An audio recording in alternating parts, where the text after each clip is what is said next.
Shalom.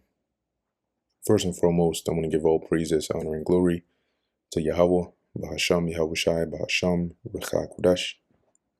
Double honors to the elders and the apostles of Great Millstone, and peace and blessings to the elect. Today we're going to go into the book of Isaiah, the 44th chapter. As you can see in the subheading, the blessings of Israel.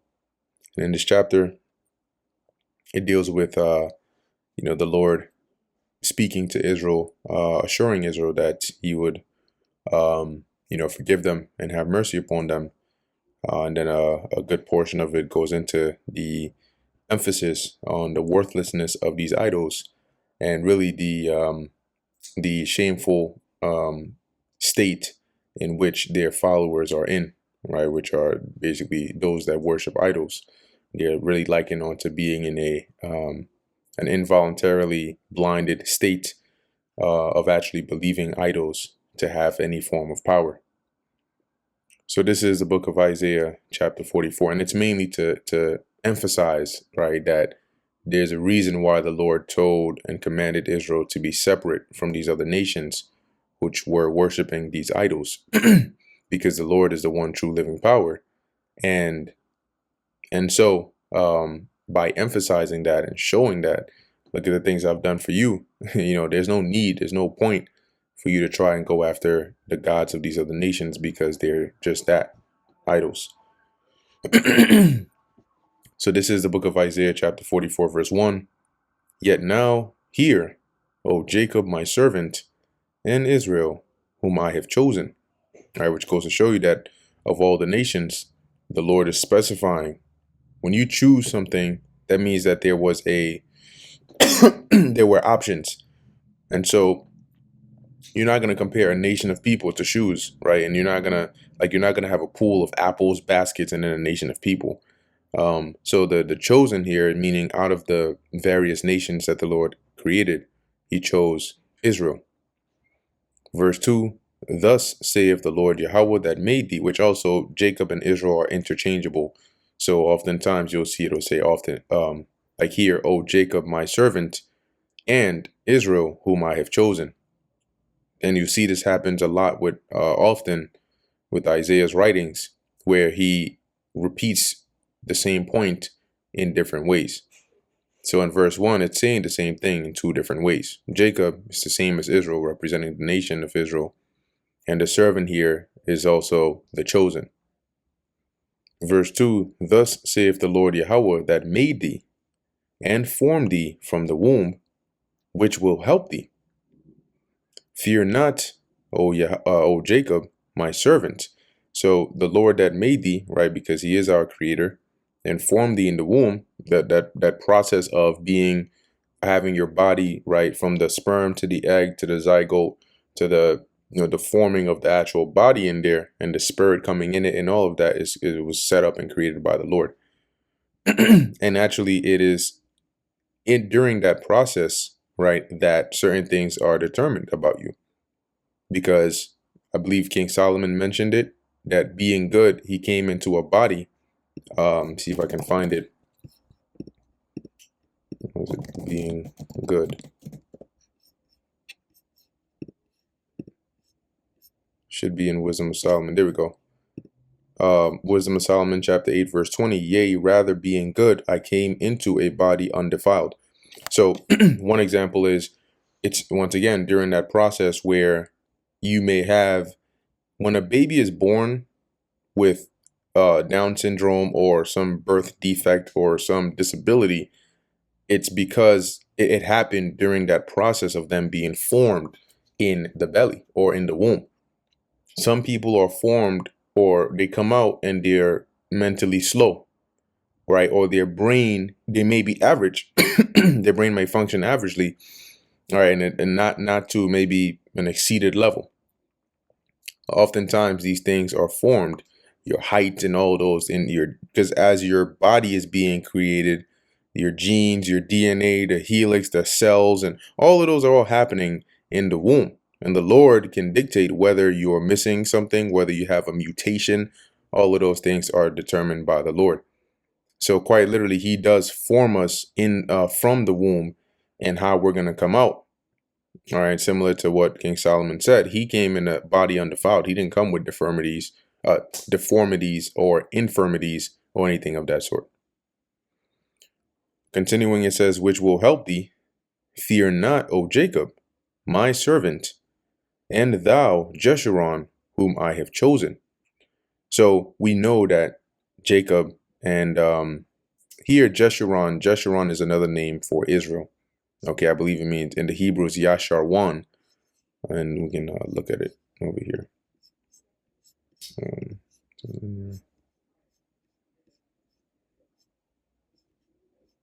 Here we go. So Yasharwan, upright one, a symbolic name for Israel, describing her ideal character. Okay, so as it says here, O Jacob, my servant, and thou, Jeshurun, whom I have chosen, right? Because the Lord chose us. So as it says, don't fear, right? Because you actually have a God that is living, that controls everything. Verse 3, for I will pour water upon him that is thirsty, and floods upon the dry ground. Which is this water here is referring to this doctrine or this truth or this knowledge, which is compared in various other precepts onto living waters or onto life, sometimes to wine, right? And the thirsty are those that are desiring this truth, that are seeking Yahweh Ba'Hashem Yahweh Shai. So as he says, he's going to pour water upon him that is thirsty. And through that, for example, when you're really thirsty and you're dehydrated, right, it's not a good thing. And if you go in that state for long, you're going to die. You're going to wither away. But when you imagine you just ran, a marathon and you finally get some water, though I'm pretty sure they get some as they're on their way. But for the example's sake, you finally get some water. It brings you that relief, that refreshness, that rejuvenation, to where now you're energized again, and you give out that you're good again. That's what it's like when the Lord opened up our minds, right, and gave us his word. It was like a revival. You ever seen like a bird that is overheating? It's just laying there, it's almost cooked, and then somebody comes and pours maybe some nice cool water upon it inside of its mouth, and it starts to drink and drink and drink, and now it's like you can tell it's super thirsty, but afterwards it can get up, it shakes itself, and it can walk and jump and fly again and stuff. It's like it was revived, right? So that's what it was like, the Lord bringing his spirit, right, with the knowledge, the understanding to us, and which basically revived us. As it says, and floods upon the dry ground, so that when you have a drought, for example, and the ground becomes very dry and barren, life starts to wither away, right? But it's through that rain and the floods or the waters that rejuvenate it. So now instead of this dry, broken up ground, it becomes moist. It becomes, more like, soil that life can spring forth from. I will pour my spirit upon thy seed and my blessing upon thine offspring. See, so that's really the message that Isaiah is getting at here using this analogy. And so the seed of who? The seed of Israel, starting with the elect, right? And the blessing, once again, offspring being the same as your seed. And they shall spring up as among the grass, so like watered grass, as willows, which are plant by the water courses, right? So willows by the water courses, they're nourished, so they grow, fully, right? One shall say, I am the Lord Yahweh's, and another shall call himself by the name of Jacob, right? And this is mainly happening now as we are awakening, right? Or in our time. When I say now, I mean in our time, as you have more and more Israelites hearing the gospel and waking up to who they are, they are now recognizing, right, that we are the Lord's people. As it says, and another shall call himself by the name of Jacob. In other words, a descendant of Jacob, right? And so recognizing that, okay, we are the Israelites. We are the sons of Jacob. We are the children of Israel. And another shall subscribe with his hand unto the Lord, when you go into the word subscribe here, I forgot who mentioned this before, but I did remember I was watching a video and it was the elder brother mentioned, it's interesting, right, how on YouTube, which is one of the main avenues that we push this gospel, the term for following somebody's page so you can watch their content is to subscribe, right, to their page. And in most of these pages, when you subscribe to them, right, brothers that teach the truth, you can hear the words of the Lord, right? You can watch the videos, you can be notified, and so on.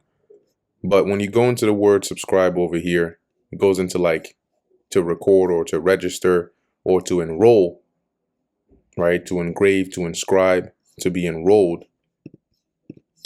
So as it says here, and another shall subscribe with his hand unto the Lord and surname himself by the name of Israel. So by subscribing unto the Lord, you're letting it be known that you are associated with the Lord, right? You're bound to the Lord, right? You're making this record in writing, so to speak, that yes, this is my God and I serve him. And surname himself by the name of Israel. And in doing that, right, pretty much in this 5th verse, the whole point of it is by waking up and realizing that we are the people of Israel and associating ourselves with that heritage, right? Coming back, as we like to say, to our nationality. Verse 6, thus saith the Lord Yahweh, the King of Israel, and his Redeemer, the Lord Yahweh of hosts. I am the first and I am the last, right? So the Lord, and that goes to show you, right? The Lord is really the first and foremost ultimate king of Israel, which is the reason why Samuel got upset when Israel asked for, a king, and his Redeemer, the Lord of hosts, right? So the Redeemer of Israel is Yahweh Bahasham Yahweh Shai. I am the first and I am the last, meaning that there is none that is before the Lord and there is none that is after the Lord. It doesn't mean the Lord has a beginning and an end. It just means he's before all and after all. So he's eternal. And beside me, there is no God, right? So there's nobody else on the level of the Lord. That's why he's known as the Most High. If there was somebody else next to him, he wouldn't be the Most High. He would be one of the highest. Verse 7, and who as I shall call and shall declare it. So now via the mouth of Isaiah, the Lord is now declaring, right, his power and his glory by comparison to these false idols. So he's saying here, like, who else like I can call or assemble or summon anyone or anything and shall declare it and set it in order for me, since I appointed the ancient people. So who can declare the things to come, right? Events, prophecies, and order them, right? To where one leads to another, one comes before another, like me. All right, I've been doing this since the point of creation, right? The appointing of the ancient people, which was when the Lord, created and then divided the nations and so on and so forth, right? He's been declaring things to come since the very beginning.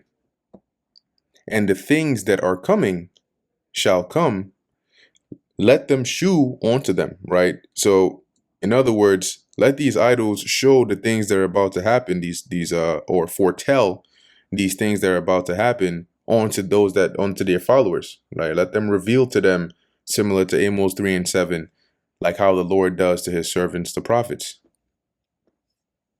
Fear ye not, neither be afraid. Have not I told thee from that time, and have declared it? Right. So once again, going back to Amos 3 and 7, right? Haven't I foretold you of these things, declared to you the things that are about to happen? Ye are even my witness, or my witnesses, right? Because we bore and continue to bear witness to the Lord declaring things before they happen and seeing those things come to pass. And when they come to pass, we have borne witness through experience and through verbally, right, vocalizing it and testifying of it, that truly this is what the Lord said was going to come to pass. And now here we are, suffering X, Y, and Z because we didn't take heed to what the Lord said would happen, right? Or being delivered and praising the Lord and saying truly has kept his word as he said he would. Where we at? It's like, I think I lost my part where I was. Okay, fear ye not. All right, so continuing in verse 8. Is there a God beside me? Yea, there is no God. I know not any. Right? So the Lord said, like, there's nobody else here. No other. I'm the only one. I am he. I am. Okay, there's nobody else. I don't know any other gods out here. So you can see, right, the folly of idolatry. Verse 9. They that make a graven image, and once again, a graven image is an idol, right? When you engrave something, you cut into it. So liken onto when they cut down a tree and then they shape it, right? They trace the design on it and then they cut it. They start carving it out basically. And that image is the look of it. So those that make these graven images, which are synonymous with idols, they that make a graven image are all of them vanity, right? It's pointless and it's in vain. And they're because there's really nothing in the terms of reality. There's nothing different in your life in terms of what happens to your life before you go and make an idol versus after you go and get the idol. You just think that something has changed, but in reality, nothing has changed. Because say, for example, before this person goes and carves out and makes this idol, they wake up, they go to work, they come home. Some days it rains, some days it's sunny out. Now they go and they get this idol, they go and they bow down to it and they pray, and all of a sudden when it rains, the idol made it rain. When it's sunny, the idol was happy, it made it sunny. In reality, it rains and the sun shines according to nature, how it normally would. But it's just in your mind, you think that now it's the idol, this piece of wood, that is doing something about it. So that's why the Lord called it vain. It's vanity. Because nothing really happened. It's just in your mind. You're deceived. And their delectable things shall not profit. The delectable things, meaning the things they delight in, right? The things they desire, shall not profit, because once again, it's all in vain. So they desire to make them an idol and to believe that it does something, but it's not going to profit them at the end of the day. And they are their own witnesses. They see not. So they are their own witnesses, right? They bear witness to themselves how worthless these idols that they serve are. They see not, nor know that they may be ashamed. See, so they don't even one on the side of the idols, right? These idols, they're not living, right? They don't see or do anything. But these people, in other words, these idol worshippers are blinded. Okay, and that is to the point of them being ashamed. So how and when are they going to be ashamed? Well, when the time comes and they call upon those idols and they call upon those gods and they don't answer them and nothing happens. What is one example of this? When Elijah had the contest with, for lack of a better word, the contest with the prophets of Baal. What happened to those prophets? They became ashamed, cutting themselves, crying and screaming at the top of their lungs, and nothing happened. Versus Elijah calling upon the Lord and him sending down fire from heaven. Verse 10, who hath formed a god or molten a graven image that is profitable for nothing? So who does that, right? Like in the NLT, it says, who but a fool would create a god or molten a graven image? When you molting a graven image is like coating, like you you make the image, right? You carve it out and then you coat it or overlay it with silver or melted silver or gold or whatnot. So who but a fool would do that? That is profitable for nothing. You're wasting your time and your efforts to go and create this thing that doesn't do anything. Verse 11, behold, all his fellows shall be ashamed, and the workmen, they are of men, right? So all his fellows, all they that are with him, and the workmen, the ones that actually create and build these idols, they're mere humans, right? They're mortal flesh. Let them all be gathered together. Let them stand up, right? So they'll be unified, but yet in fear, because unified in what? In the belief of that pseudo God. Yet they shall fear, and they shall be ashamed together. See, once again, an example of that being what happened with Elijah and the prophets of Baal. Though the statement, right, is a general statement, right? This is the effect of what happens to those that worship idols. And one example of what we saw is what I just referenced.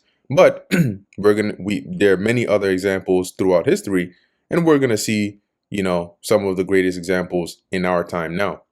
When the Lord brings that judgment, and they start calling on the different various gods that they believe in, and nothing happens, but the men of the Lord call upon Yahweh Ba'asham Yahushai and are delivered, people are going to start to be ashamed, and they're going to be afraid, because they're now going to start to realize and doubt in their minds, so why are we calling on this God and nothing is happening?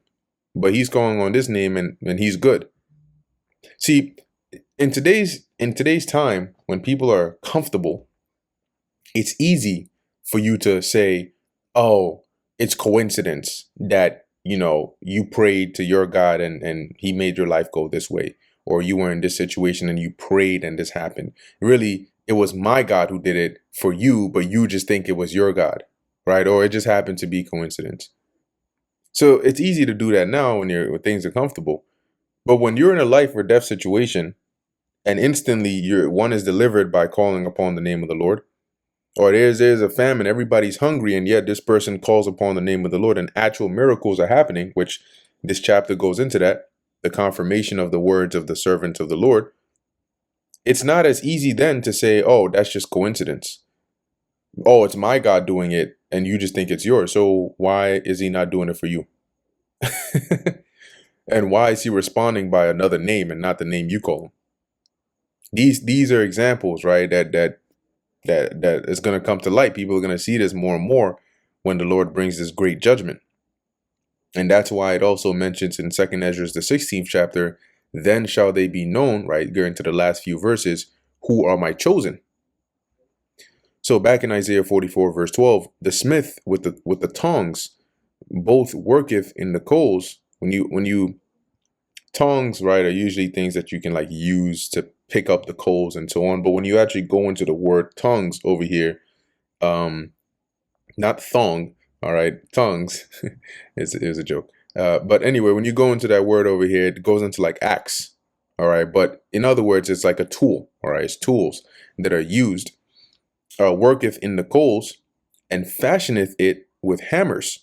So there are certain times when you need to use these tools, right? Hammer or an axe or different tools that are going to be mentioned here in order to form, the idol in a certain way, right? And worketh it with the strength of his arms.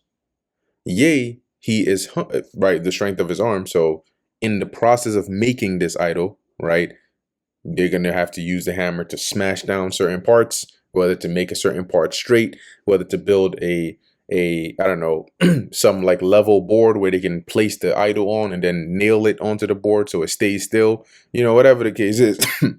They're using strength and these tools to fashion this or continue in this work of building this idol. And yet, right, yea, he is hungry and his strength faileth. So just as him being a mortal man, he gets hungry and he becomes weak. He drinketh no water and is faint, right? If they're working and then, they don't drink water, eventually you become thirsty and you become faint, you become dehydrated. Verse 13, the carpenter stretcheth out his rule, right, which is his measuring device. He marketh it out with a line, right? When you go into the word marketh it out with a line, it goes into basically measuring. He fitteth it with planes, and he marketh it out with the compass, right? So let's go into a couple of these words here. And I believe the word fitteth, let's see, goes into let's actually read it here. Right, to fashion or to make. So remember that you you cut the tree, and then you have to the stem or the stock of the tree is not doesn't come in an idle shaped form. So they have to cut off certain parts. Like if you look today at like modern carving, right? Modern, different ways where they make certain materials. You'll see that they'll cut the tree, then they have actual machines that spin a certain way, and then they use a certain tool to like shave off certain parts of it to eventually form a shape. Well, in the ancient world, they didn't use the same exact tools that we have today with this technology, so they used what they had back then to accomplish the same thing. So as it says here, he fitteth it, right? So he fashions it, or he makes it with planes. Let's go into the word planes. Scraping tool, right? So today, like I mentioned, they'll have it spin really, really fast, and then they'll use. Let me see if I can find it. Tool for. I don't even know if I want to spend time doing this, but what's this? Shaping a carved piece of wood. Okay, that's good. Can we see an image? Okay, so this is one example, right? You have things like this. This is probably more appropriate for a scraper, or as it's worded in here, planes. So you have stuff like this, which is used to cut into and form those different shapes over there. But what I was thinking of was well, you also have devices like this, but I wonder if they'll show it in here. It's like a device you hook the wood onto it, and then spins really fast, and then you can use different like forms of devices to like shape it how you want. Anyway, coming back to Isaiah 44,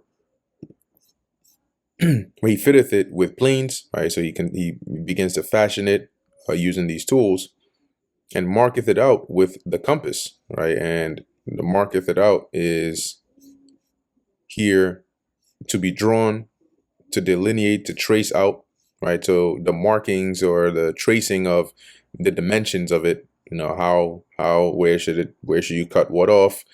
When you're, or is it a stylus, right? There's certain artworks today that involve like etching, and you first want to draw on that piece of wood the outline, right? You trace out the outline of what you want to cut out, and then you use the different device, stylus or whatever material it is, to actually cut it out. So marking it is like tracing it or outlining it using the compass. It says here, I believe that's like, what is that? A circle instrument, right? So using for making a circle, maybe for the head, the ears, the eyes, something like that. And maketh it after the figure of a man, right? So basically they use these tools to form and to shape and to fashion this wood so it looks like a man, according to the beauty of a man. So it might have a head. Most idols, right? They'll have like a head and eyes and then ears and nose and whatnot, that it may remain in the house, right? So they can put it into a shrine or a temple. Verse 14, he heweth him down cedars, and taketh the cypress and the oak, right? So different trees, which he strengtheneth for himself among the trees of the forest. So these are trees that he picks out, very like strong and good trees that they can use, right? When it says he strengtheneth it for themselves, right? He has picked them out, the strongest ones, for the purpose of creating this idol. He planteth an ash. The word ash there goes into cedar, and the rain doth nourish it, right? So they might plant certain trees so that they can gain the actual resources when they cut it into wood or whatnot, that they can then use to build this idol, right? It goes into your fir tree or cedar.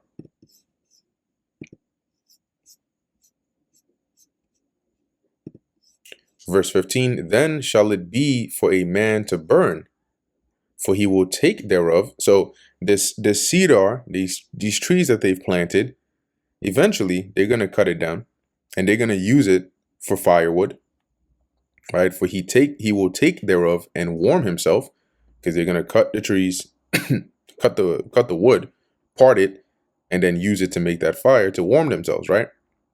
Yea, he kindleth it and baketh bread.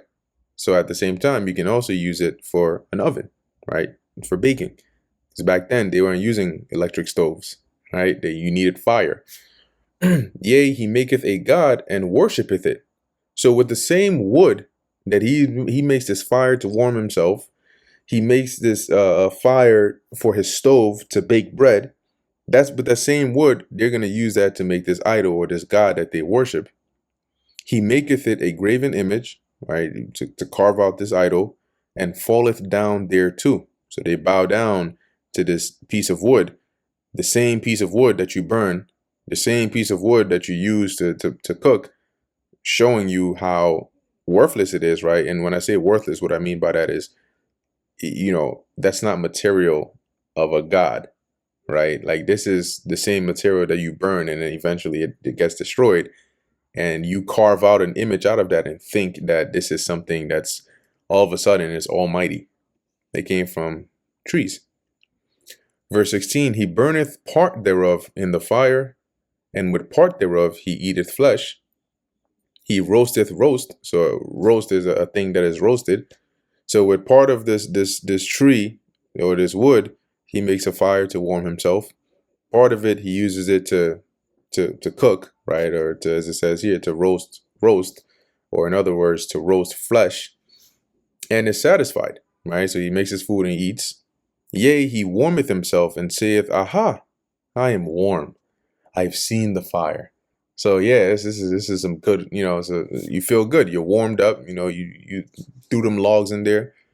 Your house is no longer freezing.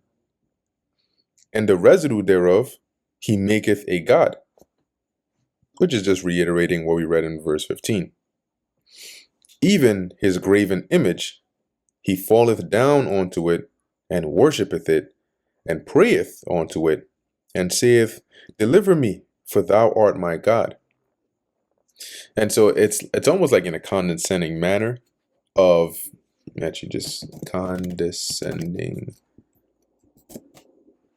having or showing a feeling of patronizing superiority,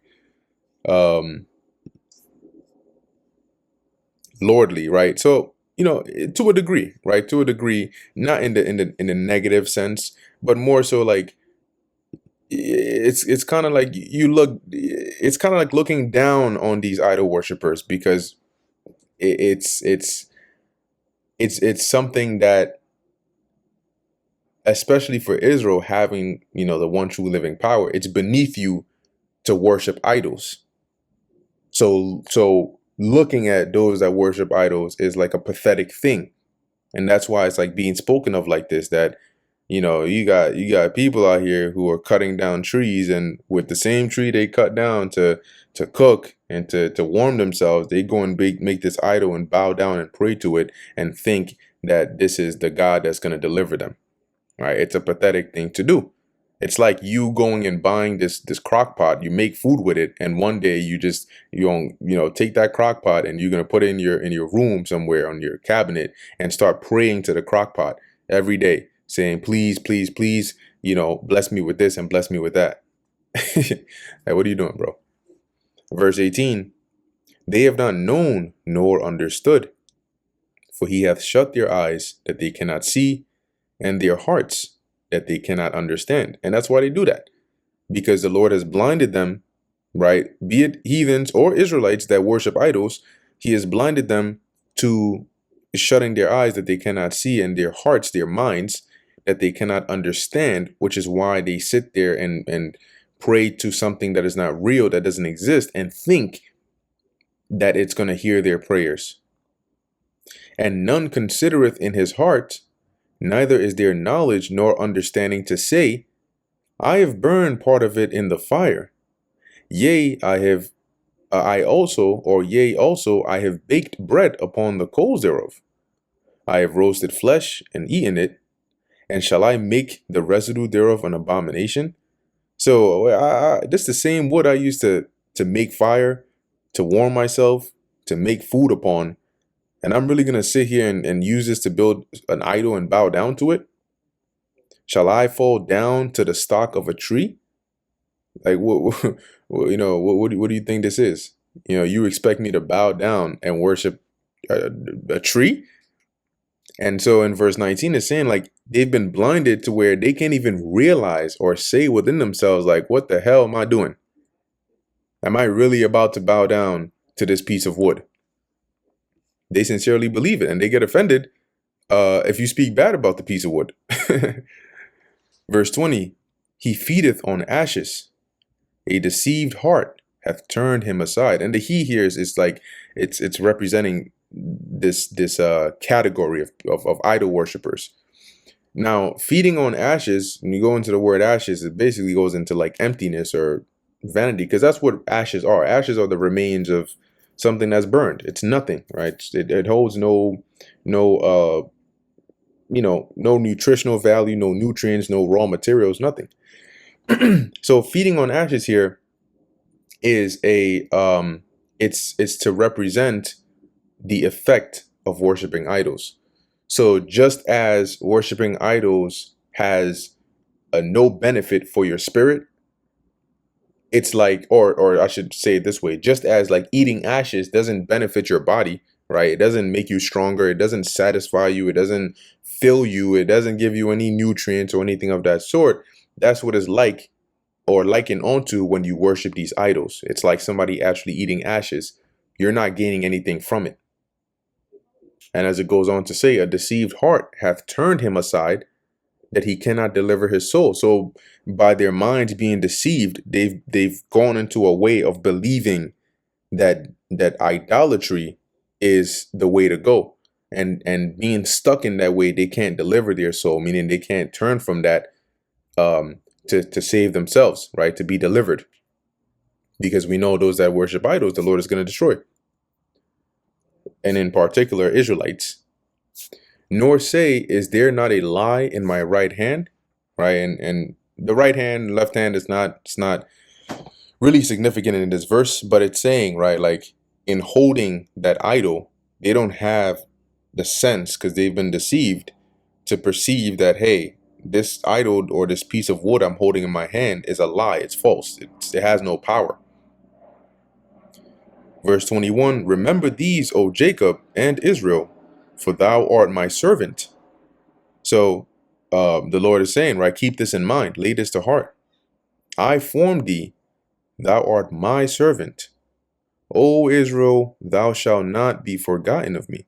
See, so we are, and you notice the word servant there. Yes, we're the sons of the Lord, but as a servant, we were created to also serve Yahweh Ba'ashem Yahushai. And the beautiful thing about it is the way he wants us to serve him is by following the instructions he has given us, which really is to help us live a peaceful and harmonious life. And by us living a peaceful and harmonious life, following the instructions of the Lord, that satisfies the Lord. And that it's like living a good life, and that's your way of serving the Lord. As it says here, and thou shalt not be forgotten of me. So we know that no matter what happens, the Lord is not going to forget us. He's not going to forget the nation of Israel, which is why he's getting ready to deliver his elect, because he remembers.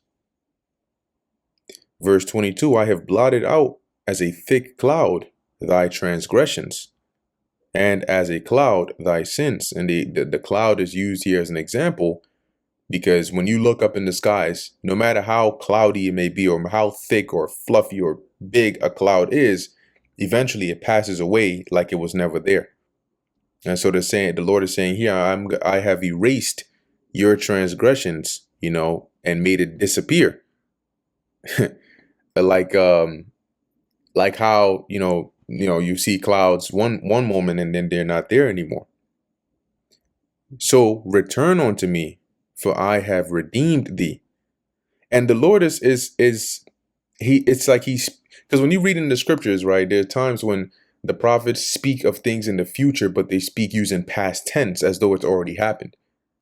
Because technically in the vision that they saw, it did happen, right? But it's ahead of us in the timeline. So the Lord has really redeemed us and has blotted out our transgressions, which is why it is written in the book of Revelation and different precepts that we are going to inherit the kingdom. Because had the Lord not redeemed us or blotted out our transgressions, there would be no way for those prophecies to be fulfilled. So the fact that it's going to happen means the Lord has done it. All right. Or at least he is going to make it manifest. Verse 23, sing, O ye heavens, for the Lord Yahweh hath done it. Look at that. Shout, ye lower parts of the earth, break forth into singing, ye mountains, O forest, and every tree therein, for the Lord Yahweh hath redeemed Jacob and glorified himself in Israel. And this is going to be fulfilled ultimately in the deliverance of Israel, into the establishment of Israel, into the kingdom of heaven. And Isaiah is referencing really creation, right? Because the earth is going to be turned back into a paradise again when Jacob is fully redeemed and the Lord is glorified in Israel. Verse 24, thus saith the Lord Yahweh, thy Redeemer, and he that formed thee from the womb. I am the Lord that maketh all things, that stretcheth forth the heavens alone, right? Meaning nobody else was there, did that with me. I'm the only one who can do that. That spreadeth abroad the earth by myself, right? So the concept of creation, the earth, the sun, the moon, all of those things, that came from the Lord, right? Nobody sat there and designed it with the Lord. Oh, maybe we should do this way. No. The Lord did all that. And then created Yahweh Shai, right? He created Yahweh Shai, gave him the blueprints with the angels and everything, and said, okay, go and make this happen. Verse 25, that frustrateth the tokens of liars. And here is mainly dealing with like false prophets, because when it says frustrateth, it means to violate or to cause to not come to pass or to cause to be of naught. And the tokens are like a sign. So a liar or a false prophet would say, this is going to happen. And when this happens, it'll be a sign that what I said is true, right? Or it'll be a sign that God is going to do this for you, or yada, yada. So by the Lord frustrating that token or that sign that he gave, he makes sure that it doesn't come to pass. Now, whatever they said, that sign, like, okay, you see that right there at 5 o'clock, this is going to do this. It's not going to actually do that. That's an example of frustrating the tokens of the liars, and maketh diviners mad. The word mad meaning to make a fool out of them. So diviners are known for being able to tell you what's going to happen, right? They divine, but he makes a fool out of them because they'll say this is going to happen and the Lord will say nope, and he'll have something else happen. That turneth wise men backward and maketh their knowledge foolish.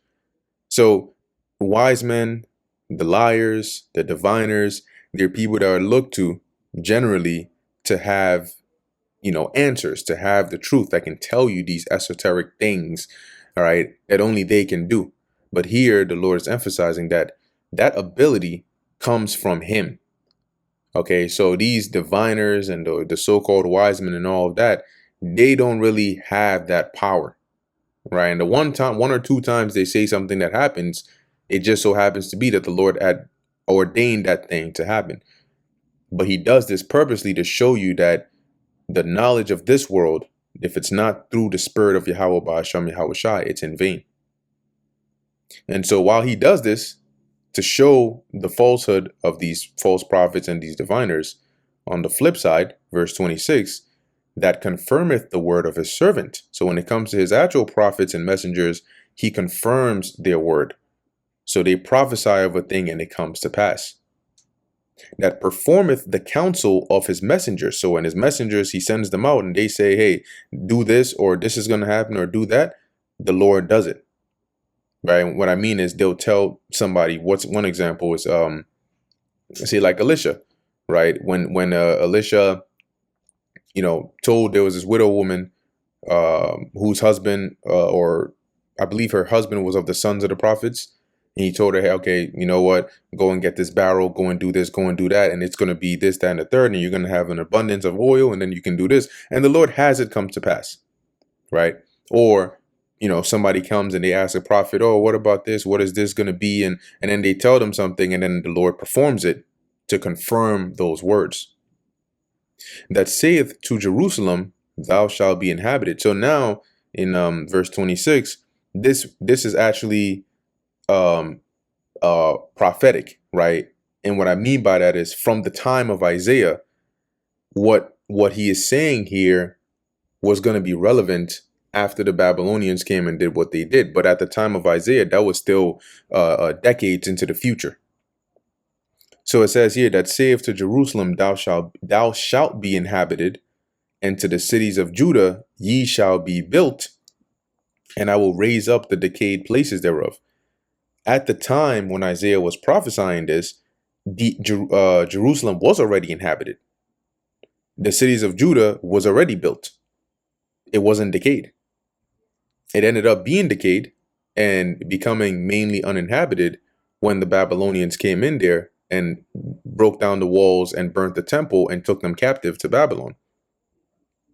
But after that, going into the latter verses here, the Lord put the spirit upon certain men and the kings of the Persians to allow us and give us resources to come back and rebuild Jerusalem and rebuild the temple and raise up those decayed places.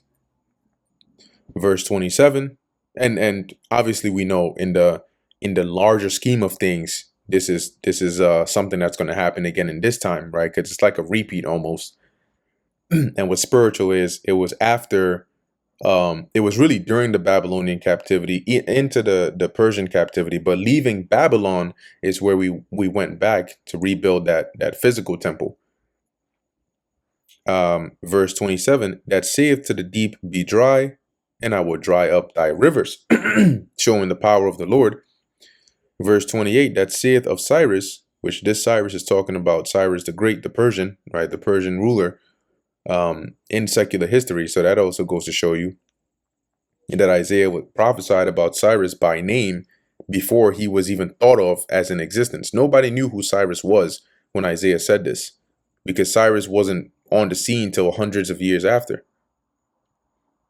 That saith of Cyrus, he is my shepherd, and shall perform all my pleasure.